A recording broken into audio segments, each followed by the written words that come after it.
Olá, pessoas! Mais um vídeo orientativo à leitura e interpretação de Ser e Tempo. A gente inicia agora a leitura do segundo capítulo da introdução, né, da obra Ser e Tempo. O capítulo 1 tratava da necessidade, estrutura e primado da questão do ser. E aí a gente viu toda a apresentação que o Heidegger fez de porque é necessário recolocar essa pergunta, por que essa pergunta e essa investigação sobre o sentido do ser é importante e qual é a estrutura dessa questão. O segundo capítulo da introdução tem como título geral a dupla tarefa da elaboração da questão do ser. E essa dupla tarefa vai ser apresentada, então, no parágrafo 5, a primeira tarefa, e no parágrafo 6, a segunda das tarefas. E depois, o parágrafo 8 e o parágrafo 7 e o parágrafo 8 tratam, respectivamente, do método e do sumário do tratado. Pois bem, vamos ao parágrafo 5. O que a gente tem no parágrafo 5? O título diz: a analítica ontológica do Dasein como liberação do horizonte para uma interpretação do sentido do ser em geral. E tem algo muito importante que a gente não deve perder de vista aqui. Por que Heidegger está se voltando a uma análise do ser humano? Ou, mantendo a terminologia heideggeriana, do Dasein. Vejam, a analítica ontológica do Dasein, ou seja, a análise das estruturas existenciais do ente que nós mesmos somos, tem como objetivo liberar o horizonte para, enfim, interpretar o sentido do ser em geral. Esse é o propósito da obra, do Tratado Ser e Tempo, o sentido do ser em geral. Se Heidegger se volta agora para o ser humano, para o Dasein, é porque trata-se, segundo o seu entendimento, de uma etapa necessária para alcançar uma compreensão mais radical do sentido do ser em geral. Uma vez que é o ser humano que levanta essa questão e é o ser humano que tem em sua constituição uma compreensão do ser das coisas e de si mesmo. Eu vou mudar um pouco a metodologia desse vídeo introdutório e eu vou seguir mais de perto alguns trechos do texto. Talvez isso ajude na hora de vocês fazerem a leitura. O parágrafo 5 começa assim, então. Ao caracterizar as tarefas incluídas na colocação da questão do ser, mostrou-se que não somente é necessário fixar o ente que deve funcionar como o primeiro a ser interrogado, mas que também se deve apropriar e assegurar explicitamente o modo adequado de se aproximar desse ente. Tá? Tem os dois pontos. O ente já foi fixado. Né? O Heidegger vai dizer na sequência. Já se decidiu que ente deve assumir o papel principal na questão do ser. Que ente é esse? É o Dasein, é o ente que nós mesmos sempre já somos. A questão que ele tem que que ele tem que considerar agora e que ele vai considerar no decorrer do parágrafo 5 é como esse ente, o Dasein, haverá de se tornar acessível e deverá ser encarado numa compreensão interpretativa. Uma vez definido o ente a ser interrogado, cabe agora decidir como abordar, como proceder na interpretação do ser deste ente. Pulo algumas linhas e sigo a leitura do texto. O Dasein não somente está onticamente próximo, ou é o mais próximo. Nós mesmos o somos a cada vez. Apesar disso, ou justamente por isso, diz o Heidegger, é que está mais distante do ponto de vista ontológico. Então vejam bem, ele está dizendo, do ponto de vista ôntico, né, enquanto ente, eu sempre sei de mim mesmo. Né, eu me conheço a minha condição existenciária. Esse é o termo que a gente estava distinguindo em momentos passados.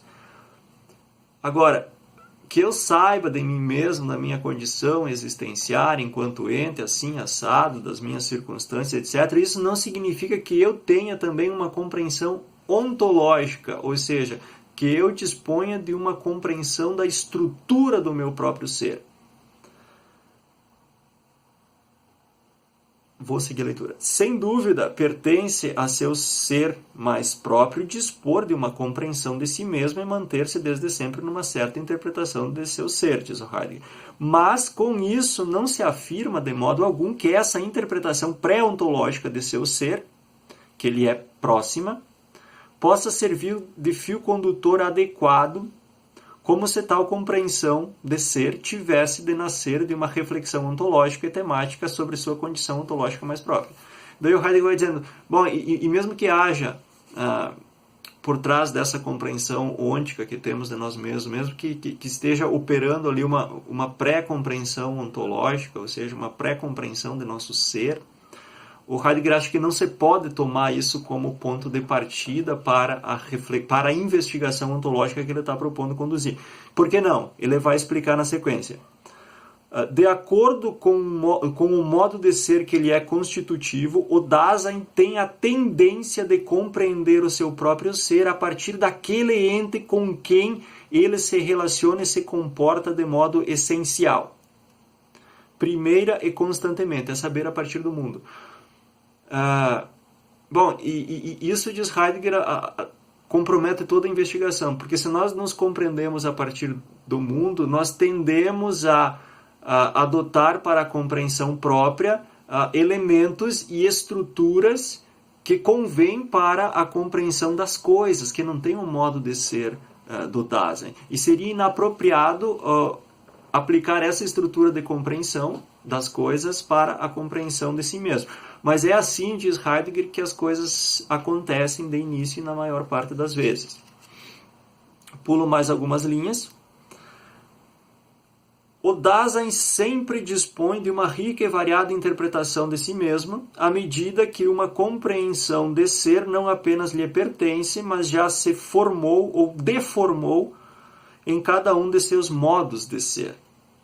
Seguindo caminhos diversos e em extensões diferentes, a psicologia filosófica, a antropologia, a ética, a política, a poesia, a biografia, a historiologia já pesquisaram as atitudes, potências, forças, possibilidades e envios do Dasein.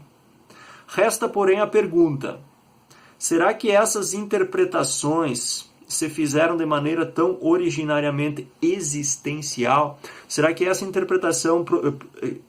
interpretações todas, produzidas do ponto de vista antropológico, psicológico, biográfico, historiográfico, será que elas atingiram a estrutura ontológica do ser humano?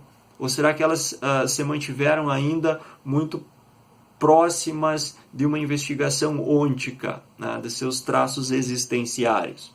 É o que Heidegger está sugerindo com essa pergunta. Vou retomar. Será que essas interpretações se fizeram de maneira tão originariamente existencial, como talvez tenham sido originariamente existenciárias? Vejam, no fundo aqui tem uma suspeita do Heidegger de que todas essas investigações elas são muito significativas, mas elas tratam de aspectos ônticos da existência, né? Não dos elementos ontológicos existenciais, não da estrutura geral que suporta as nossas vidas ônticas individuais. Mais adiante, uma analítica do Dasein constitui, portanto, o primeiro desafio no questionamento da questão do ser. O Heidegger está dizendo, a gente não pode simplesmente então assumir o que essas ciências todas estão dizendo, né, como ponto de partida, porque não temos ainda como saber se elas atingiram os elementos ontológicos da condição humana ou se elas se mantêm originariamente numa descrição ôntica, né, dos traços da existência que dizem respeito, dos elementos concretos da existência. Isso. Assim, torna-se premente o problema de como se deve alcançar e garantir a via de acesso ao Dasein. E aí ele vai incluir negativamente, 2 pontos. A esse ente não se deve aplicar de maneira construtiva e dogmática nenhuma ideia de ser e realidade, por mais evidente que seja. Tá, aqui tem um traço da fenomenologia que o Heidegger vai apresentar depois ainda. O Heidegger diz: fenomenologicamente a gente não pode assumir nenhuma ideia que não seja extraída diretamente dos fenômenos. Então, se a gente quer compreender o ser humano em seu manifestar-se a partir de si mesmo, não devemos aplicar no início dessa investigação nenhum conceito prévio, né, e nenhuma categoria derivada desses conceitos prévios. Então ele está começando a dizer como não se deve proceder. Por isso que ele diz negativamente, né, no modo de como não será feito, a esse ente não se deve aplicar de maneira construtiva e dogmática nenhuma ideia de ser e realidade, por mais evidente que seja. Nem se devem impor ao Dasein categorias delineadas por tal ideia, por uma tal ideia de realidade, por uma tal ideia de ser. Ao contrário, e agora ele está afirmando como se deve proceder, ele já disse como não se deve proceder numa investigação fenomenológica, ontológica. Como se deve proceder então? Ao contrário, as modalidades de acesso e interpretação devem ser escolhidas de modo que esse ente possa mostrar-se em si mesmo e por si mesmo. Elas têm de mostrar o Dasein tal como ele é antes de tudo e na maioria das vezes, em sua cotidianidade mediana. O que Heidegger entende por cotidianidade mediana já ficou demarcado na colocação anterior. É o modo como nós somos de início, antes de tudo e na maior parte das vezes. Não se trata, portanto, de eleger um modo de ser especial do acontecer humano e tomá-lo como referência para uma interpretação do ser do ente humano. Por exemplo, como muitas vezes parece que é claro na tradição filosófica, de se eleger a racionalidade, que é um modo de ser possível do existente humano, no entender de Heidegger, como parâmetro para uma compreensão do ser humano em geral. O Heidegger diz, não, se a gente quer compreender a condição humana, vamos olhar para o modo como o ser humano se apresenta a si mesmo de início e na maior parte das vezes. Ele chama isso de cotidianidade mediana. Da cotidianidade mediana não se devem extrair estruturas ocasionais e acidentais, mas estruturas essenciais. E daí ele explica, essenciais são as estruturas que se mantêm ontologicamente determinantes em todo o modo de ser do Dasein fático, concreto. Vejam, toda a ideia de ontológico remete a isso, né? O ontológico, o ser, diz respeito àquilo que determina o ente enquanto ente.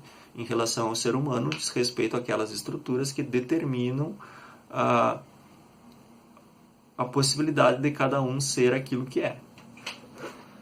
Do ponto de vista da constituição fundamental da cotidianidade do Dasein, poder-se-á, então, colocar em relevo o ser desse ente, né?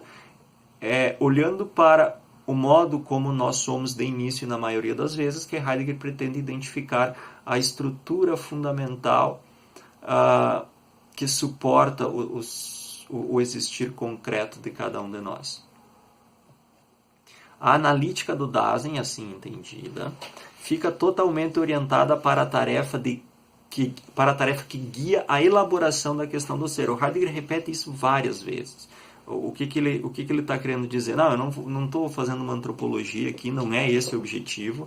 Se eu estou propondo uma análise da condição humana enquanto Dasein, enquanto ser aí, é porque isso cumpre uma função em relação ao propósito maior desse tratado, que é a conquista de um horizonte para a colocação da questão sobre o sentido do ser, né?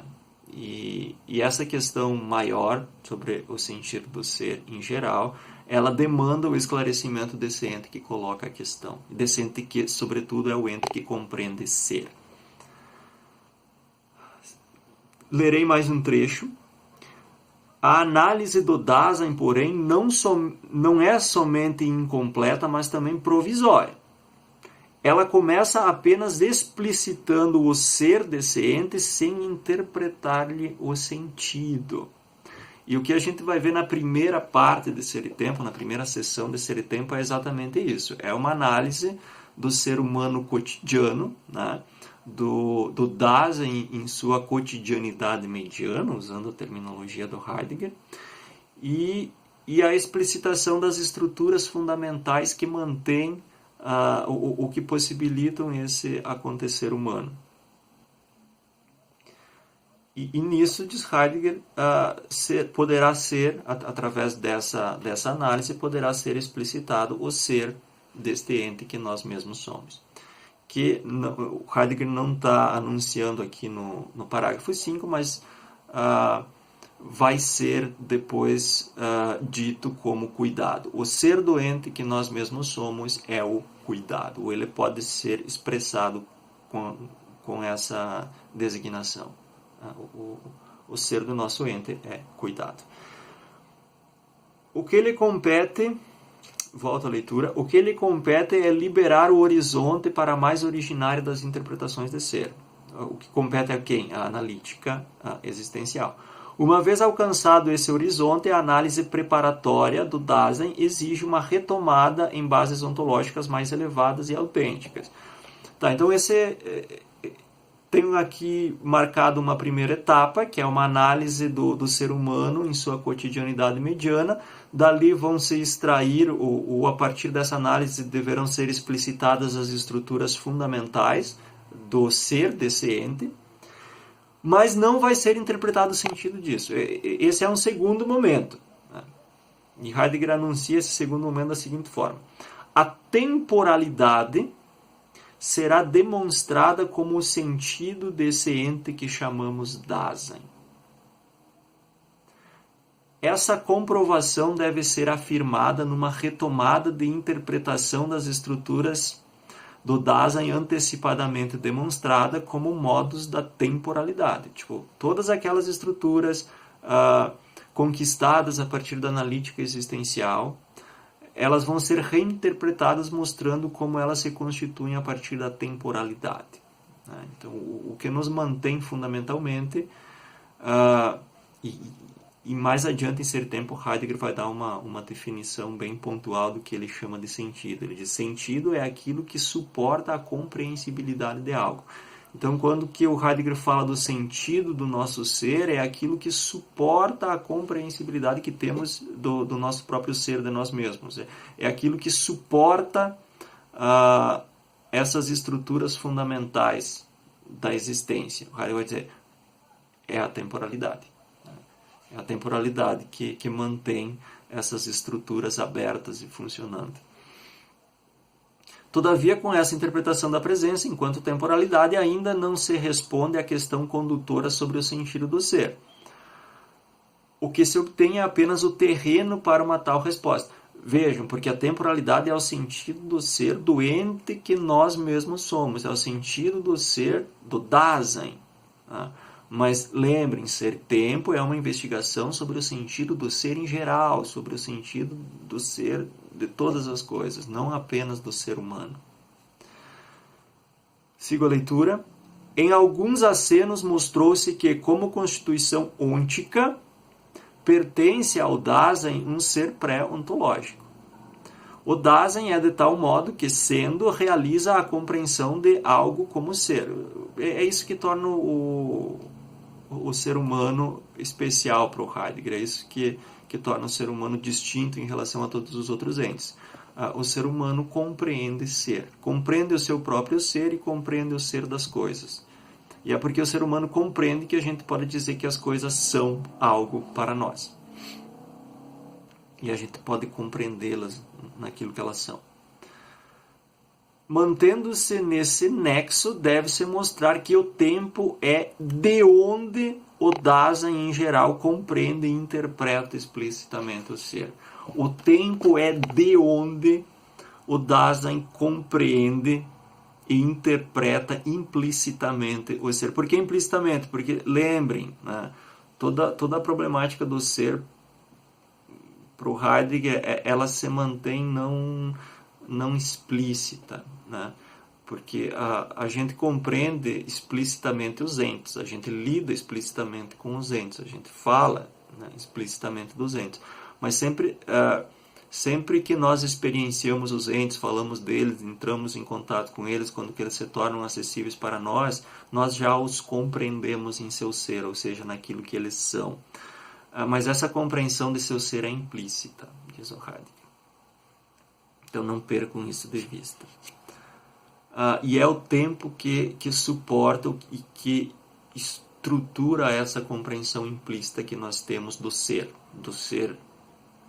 das coisas e do ser do nosso próprio ser. Pulo algumas linhas, segue o Heidegger falando. De há muito que o tempo funciona como critério ontológico. Ou melhor, ôntico, para uma distinção ingênua das diversas regiões dos entes. Distingue-se um ente temporal, os processos naturais e os acontecimentos da história, de um ente não temporal, as relações numéricas e espaciais. Vejam que, de novo, a gente pode pensar a ciência a partir disso, né? Tem as ciências que se debruçam sobre os entes temporais, né?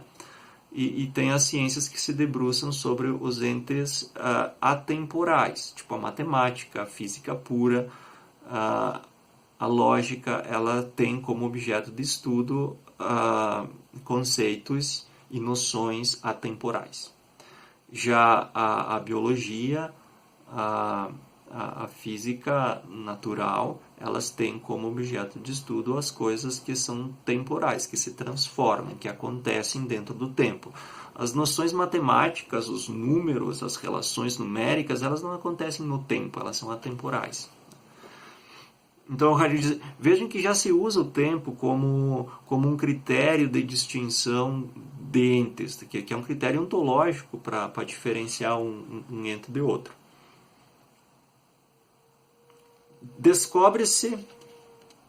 Costuma-se opor o sentido atemporal das proposições ao uso temporal de sua articulação e expressão. Descobre-se ainda um abismo entre o ente temporal e o ente supratemporal, e se busca sempre de novo estender uma ponte entre ambos. Tá, aqui tem uma problemática bem ampla de teoria do conhecimento, que não vem ao caso agora. Temporal diz aqui o que está sendo a cada vez no tempo, uma determinação que sem dúvida é ainda bastante obscura. Persiste o fato de, na acepção de ser e estar no tempo, o tempo servir como critério para distinguir as regiões de ser. E não obstante, até hoje, diz o Heidegger, não se questionou ou investigou como o tempo chegou a desempenhar essa função ontológica fundamental e com que direito funciona como um critério dessa espécie, e por fim e sobretudo como se exprime uma possível importância ontológica verdadeira do tempo nessa utilização ontologicamente ingênua. Por que o Heidegger está dizendo que é uma utilização ontologicamente ingênua do tempo? Porque nunca foi problematizado, né? Sempre se tomou como óbvio, como evidente, que o ser está ligado ao tempo presente, por exemplo. Quanto mais presente algo é, mais real ele se torna. Por isso que mesmo a ciência moderna, ela tinha como referência um modelo matemático de compreensão do mundo, porque ela buscava uma estrutura perene, atemporal, que estivesse por trás dos acontecimentos físicos mutáveis. Eu usei mal o termo perene, perene é o mutável. A ciência adotava um modelo matemático, pois ela estava interessada exatamente naquelas estruturas não temporais, né, que pudessem explicar a compreensão da realidade, supondo que a compreensão dessa estrutura não temporal fosse mais real do que as estruturas perenes.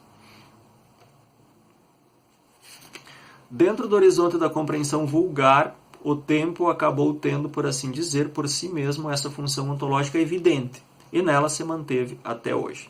Em contrapartida, diz o Heidegger, deve-se mostrar, com base no questionamento explícito da questão sobre o sentido do ser, que e como a problemática central de toda ontologia se funda e lança suas raízes no horizonte do tempo, desde que se explique e se compreenda devidamente como isso acontece. Então o Heidegger, e vejam que aqui daí se aproximam os dois termos do título da obra, né? O ser e o tempo. O Heidegger diz que o tempo sempre esteve presente na ontologia, só que sempre foi problematizado o ser e se tomou o tempo como um critério ontológico sem nunca se problematizar o tempo. E é isso que o Heidegger pretende fazer, né? Fazer uma problematização do tempo e de como ele se torna decisivo na compreensão do ser e do sentido do ser em geral. É na exposição da problemática da temporalidade que se há de dar uma resposta concreta à questão sobre o sentido do ser. Bem, essa é a primeira tarefa, então, que Heidegger propõe para Ser e Tempo. Liberar o horizonte da temporalidade para que ele possa servir de guia para a colocação da pergunta sobre o sentido do ser em geral. E é isso. Tá? É isso. A segunda tarefa a gente vai ver no parágrafo 6.